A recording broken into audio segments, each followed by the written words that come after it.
আজ ৫ আগস্ট আমাদের তরুণদের স্বপ্নপূরণের ১ বছর। স্বপ্নপূরণের ১ বছরে এসে আমরা কি স্বপ্ন পূরণ করতে পেরেছি?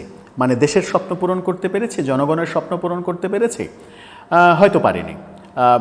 কোনো কোনো ক্ষেত্রে সরাসরি উত্তর দেওয়া যায়, না পারিনি। কিন্তু ব্যক্তি স্বপ্ন কি পূরণ করতে পেরেছি? কেউ কেউ হয়তো ব্যক্তি স্বপ্ন পূরণ করতে পেরেছি। কেউ কেউ একটা বড় সংখ্যাগরিষ্ঠ মানুষ হয়তো ব্যক্তি যে স্বপ্ন, সেই ব্যক্তি স্বপ্ন পূরণ করে ফেলেছে। হয়তো একজন গরিবের ছেলে এই ১ বছরে বড়লোক হয়ে গেছে, হয়তো একজন রিক্সাওয়ালার ছেলে এই ১ বছরে কোটিপতি হয়ে গেছে, হয়তো একজন সাধারণ বাবার সন্তান যে কিনা হলে গণরুমে একটা সিটের লোভে একটা সিট যেন পায়, সেই কারণে যে ছাত্রলীগ করতে বাধ্য হয়েছিল সে আজকে জমিদারের সন্তান হয়ে গেছে। এই ব্যক্তি উন্নয়নগুলো হয়েছে। যার বাবা পেনশনের টাকা সিম্পলি একজন সরকারি কর্মচারী কয়েক টাকা পেনশনে পাবেন, সেই পেনশনের টাকা তোলার জন্য যে খরচটুকু, সেই খরচটুকু যার করার সামর্থ্য নেই, বাড়িতে যার ভাঙা বাড়ি, সেই তরুণ হয়তো কোটি টাকার দামি গাড়িতে চড়ছে, ১০,০০০ ২০,০০০ টাকার পাঞ্জাবি পরছে, লক্ষ লক্ষ টাকার মোবাইল ব্যবহার করছে। এই ব্যক্তি উন্নয়নগুলো হয়েছে গত ১ বছরে। কিন্তু এই ব্যক্তি উন্নয়নগুলো কি আমরা চেয়েছিলাম? একজন গরিব ঘরের সন্তান আমরা কি চেয়েছিলাম সে নীতি নৈতিকতা বিসর্জন দিয়ে জুলাইয়ের যে চেতনা, সেই চেতনাকে বিক্রি করে সে ১ বছরের মধ্যে কোটি কোটি টাকার মালিক হয়ে যাবে? আমরা চাইনি, কিন্তু সেটাই ঘটেছে এবং সেটা প্রতিষ্ঠিত করা হয়েছে। একটা পর্যায় থেকে সেটাকে পৃষ্ঠপোষকতা দেওয়া হয়েছে, সেটাকে নানাভাবে সহযোগিতা করা হয়েছে। কখনো কখনো রাষ্ট্রও সহযোগিতা করেছে, রাষ্ট্র পৃষ্ঠপোষকতা দিয়েছে এইভাবে যে প্রতিটা সরকারি দপ্তরে বলে দেওয়া হয়েছে যে তোমরা যারা অফিসার আছো, সরকারি অফিসার, তারা স্থানীয় ছাত্র সমন্বয়কদের সঙ্গে সমন্বয় করে কাজ করো। যার ফলে ইওনো অফিস থেকে শুরু করে ডিসি অফিস, এসপি অফিস, ঢাকায় এসে সচিবালয় সহ গুরুত্বপূর্ণ সরকারি অফিসে সমন্বয়কদের একটা ধান্দাবাজির একটা প্লট তৈরি হয়েছে। একটা প্লট সরকার তৈরি করে দিয়েছে, যেটাকে ব্যবহার করে নানাভাবে এক ধরনের নৈরাজ্যকর পরিস্থিতি তৈরি করা হয়েছে। আজকে বলবো, এক গরিব ঘরের সন্তান যে টাকার লোভ সামলাতে পারেনি বলে চাঁদাবাজির সঙ্গে জড়িয়ে গেছে এবং খুবই প্রভাবশালী সমন্বয়ক এবং খুবই প্রভাবশালী প্রথম সারির সমন্বয়কদের স্নেহের ছোট ভাই। কি করছে তারা, কি হচ্ছে, সেই গল্পটা কোর্টের গল্প, আদালতের গল্প, সেই গল্পটাই বলবো। যে গল্পটা আপনারা আংশিক জানেন, সেই গল্পটা পুরোটা জেনে নিন। থাকবেন পলিটিক্স টিভির নিয়মিত আয়োজনে।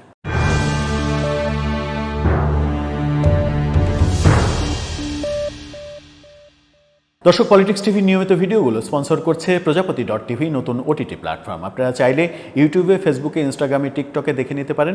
ডেসক্রিপশন বক্সে লিঙ্ক দেওয়া থাকবে, সেখান থেকেও আপনারা দেখে নিতে পারেন প্রজাপতির কার্যক্রম। চলে যাচ্ছি মূল ভিডিওতে। বলছিলাম এক গরিব ঘরের সন্তানের কথা, যে সমন্বয়ক জুলাই বিপ্লব করেছে গত বছর, আর্মির সাজোয়া জানে পা তুলে রেখে ছবি তুলেছে, সেই ছবি ফেসবুকে পোস্ট দিয়ে হিরো হয়েছে। অনেকেই বলেছেন শুধুমাত্র এই ছবিটা পোস্ট করলেই তো অনেকে ভয়ে চাঁদা দিয়ে যাবে। ওরে বাবা, যে ছেলে আর্মির সাজোয়া জানে, পা দিয়ে লাথি দিতে পারে, সে না কত ক্ষমতাবান। সেগুলোকেই ব্যবহার করা হয়েছে এবং সমন্বয়ক পরিচয় দিয়ে চাঁদাবাজির আখড়া তৈরি করা হয়েছে। সারা দেশে এহেন কোনো জায়গা নেই যেটা হয়নি, হচ্ছে না। তেমনই এক চাঁদাবাজ গুলশানে, যে ৫ জন চাঁদাবাজের অভিযোগে ধরা পড়েছিল হাতে নাতে, সেই দলের নেতা রিয়াদ, সেই দলের অন্য সদস্য অপু, যে কেলেঙ্কারির কথা আমরা জানি, সেই কেলেঙ্কারির প্রসঙ্গে রিমান্ড শেষে আদালতে রিয়াদ অসহায়ের মতো তার স্বীকারোক্তি দিয়েছে এবং সেই ঘটনার, চাঁদাবাজির সেই ঘটনার পেছনে কি ছিল, কি ঘটেছিল, সেই পেছনের ঘটনাগুলো আদালতে বলে দিয়েছে। কি বলল গল্পগুলো, আর কি শিরোনাম করলো গণমাধ্যমের শিরোনামটাও খুব মজার। দেখে নিন শিরোনামটা। সেখানে বলা হচ্ছে, গরিবের ছেলে টাকার লোভ সামলাতে পারিনি, আদালতে চাঁদাবাজ রিয়াদ। কি অসাধারণ মানে শিরোনাম। সেখানেই বলা হচ্ছে যে চাঁদাবাজির অভিযোগে ঢাকার গুলশান থানায় দায়ের করা একটি মামলায় সমন্বয়ক রিয়াদ আদালতে দায় স্বীকার করেছেন।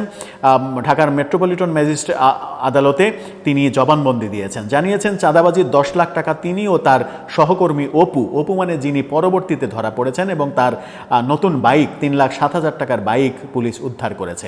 ওই টাকা দিয়ে 5 লাখ করে দুজন ভাগ করে নিয়েছিল। ওই টাকা দিয়ে সেদিনই অপু বাইক কিনেছে 3,07,000 টাকা দিয়ে।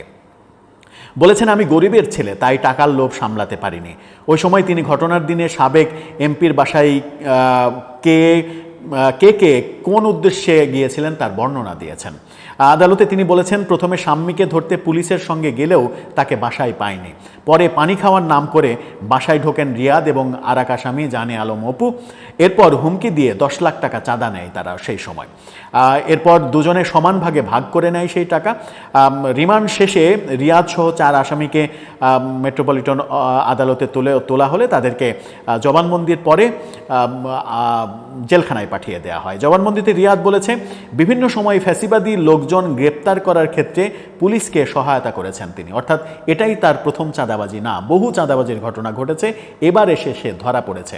অর্থাৎ ফ্যাসিবাদী ধরিয়ে দেওয়ার নাম করে পুলিশকে নিয়ে গিয়ে এই কাণ্ডকরখানা সে নিয়মিত করেছে, যার ফলে সে 1 বছরের মধ্যে কোটিপতি হয়ে গেছে। গ্রেপ্তার করার ক্ষেত্রে পুলিশকে সহযোগিতা করেছেন। ঘটনার দিন 17 জুলাই রাতে বৈষম্যবিরোধী ছাত্র আন্দোলনের সিনিয়র সহসভাপতি জাকির হোসেন মঞ্জুর ফোনের মাধ্যমে গুলশান জোনের ডিসির সঙ্গে যোগাযোগ করেন। অর্থাৎ সিনিয়র সহসভাপতি বৈষম্যবিরোধী আন্দোলনের, তিনিও এর সঙ্গে জড়িত। তখন রিয়াদ ডিসিকে জানান, আওয়ামী লীগের আন্তর্জাতিক বিষয়ক সম্পাদক এবং সাবেক এমপি শাম্মী আহমেদের গুলশানের নিজের বাসায় শাম্মী আহমেদ অবস্থান করছেন।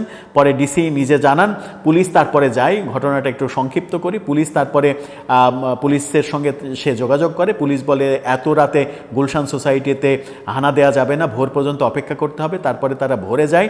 ভোরে যাওয়ার পরে সেখানে শাম্মী আহমেদকে পায়নি। পুলিশ ফিরে আসছে। ফিরে আসার সময় যেটা করেছে সেটা হচ্ছে যে অপু এবং সে পানি খাওয়ার নাম করে সেখানে যায়।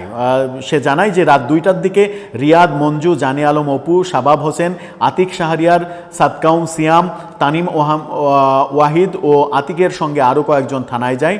তখন পুলিশ যেটা বলে যে 10টার দিক। এরপরে যেটা হয় সেটা হচ্ছে যে পরে জানে আলম অপু সেখান থেকে আসার পরে 7টায় ফিরে আসে তারা। জানে আলম অপু রিয়াদকে বলে ওই বাসা থেকে তিনি শাম্মী আহমেদের এয়ারপড নিয়ে এসেছেন। পরে রিয়াদ এবং অপু ওই দিন সকাল 10টার দিকে এয়ারপড ফেরত দিতে বাসায় যান। তারা এয়ারপড ফেরত দেওয়ার পর অপু পানি খাওয়ার কথা বলে ওই বাসার ভেতরে ঢোকেন। তখন অপু বাসায় থাকা শাম্মীর স্বামীকে বলেন শাম্মী বাসায় আছেন, তারা তাকে পুলিশে দেবেন। তখন শাম্মীর স্বামী ভয়ে পেয়ে টাকা দিতে চান। তখন অপু 50 লাখ টাকা দাবি করেন, কিন্তু এত টাকা বাসায় নেই বলে জানান শাম্মীর স্বামী। পরবর্তীতে তাদেরকে 10 লাখ টাকা দেয়, সেটা নিয়ে চলে আসে এবং তারা সমান ভাগে ভাগ করে নেয়। পরবর্তীতে 40 লাখ টাকা নিতে গেলে 25 জুলাই নিতে গেলে তারা গ্রেপ্তার হয় পুলিশের হাতে, সেটাই জানিয়েছে। এবং তার দেয়া তথ্য মতে সেদিনের ঘটনাতে বলা গেল যে এয়ারপোর্ট চুরি করে নিয়ে এসেছিল, সেটা আবার ফেরত দিতে যাওয়ার নাটক করেছে। নাটক করতে গিয়ে 10 লাখ টাকা, পুলিশের সামনে তো আর চাঁদা চাওয়া যাবে না, তারা 10 লাখ টাকা সেখান থেকে নিয়েছে। 50 লাখ টাকা দাবি করে 10 লাখ টাকা নিয়ে এসেছে এবং বলে এসেছে যে 40 লাখ টাকা নিতে আবার আসবো। 25 তারিখে নিতে গিয়ে তারা কট খেয়েছে। এখানে গুরুত্বপূর্ণ কথা একটা ইনফরমেশন সে দিয়েছে, সেটা হচ্ছে যে বিভিন্ন সময় এই দোসরদের ধরিয়ে দেওয়ার জন্য দোসরদের ধরিয়ে দেওয়ার ব্যাপারে পুলিশকে তারা সহযোগিতা করে আসছিল। তার মানে হচ্ছে যে শাম্মী আহমেদের বাসায় যে দোসর হিসেবে তাকে ধরতে গিয়েছে, এই ঘটনা শুধুমাত্র এখানেই ঘটেনি, আরও অনেক জায়গায় ঘটেছে। এবং আরও অনেক জায়গায় যে ঘটেছে তার বাসায় মেলা একটা চেকেই সেটা বোঝা গেছে। 2,25 লাখ টাকার একটা চেক তার বাসা থেকে উদ্ধার করা হয়েছে, এফডিআর এর কাগজপত্র উদ্ধার করা হয়েছে। আরেকটা বাসা থেকে, 2টা বাসা তার, আরেকটা বাসা থেকে আরও কিছু চেক উদ্ধার করা হয়েছে, নগদ টাকা প্রায় 3 লাখ টাকা মতো উদ্ধার করা হয়েছে। এই ব্যাপারগুলোই বলে দেয় যে রিয়াদ একদিনে এটা হয়নি। রিয়াদ যে বৈষম্যবিরোধী আন্দোলনের এক নেতার কথা বলেছে, এরকম বহু নেতার আশ্রয়ে প্রশ্রয়ে গড়ে উঠেছে।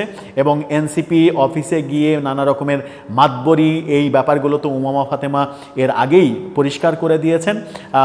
অর্থাৎ তারা জানতো যে এ চাঁদাবাজ এবং এবং চাঁদাবাজির সঙ্গে জড়িত, এবং পরবর্তীতে গণমাধ্যমে এই খবরও দিয়েছে যে মাদকের সঙ্গেও, মাদক ব্যবসা এবং মাদক গ্রহণ এটার সঙ্গেও রিয়াদ জড়িত।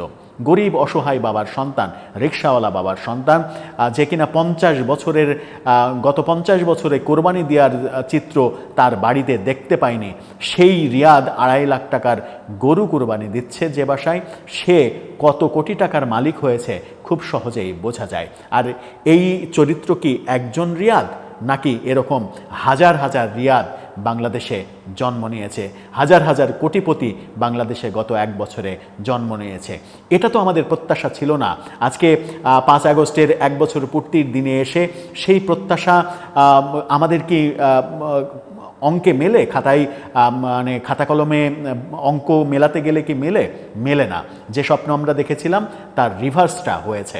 অর্থাৎ যাদেরকে আমরা ফ্যাসিবাদ কিংবা ফ্যাসিস্ট বলে তাড়িয়েছি, সেই একই কর্মকাণ্ড, যে অভিযোগ তাদের বিরুদ্ধে করছি, সেই একই কর্মকাণ্ড আমরাও করছি, এবং তারা করছি যারা বিপ্লবের চেতনা নিয়ে বড় বড় কথা বলছি, তারাই বিপ্লবটাকে বিক্রি করছি, চেতনাকে বিক্রি করছি। এভাবে চলতে থাকলে হয়তো কিছুদিনের মধ্যে বিপ্লব বেহাত হয়ে যেতে পারে। দর্শক, এই ব্যাপারে আপনার মন্তব্য জানিয়ে লিখতে পারেন আমাদের কমেন্ট বক্সে।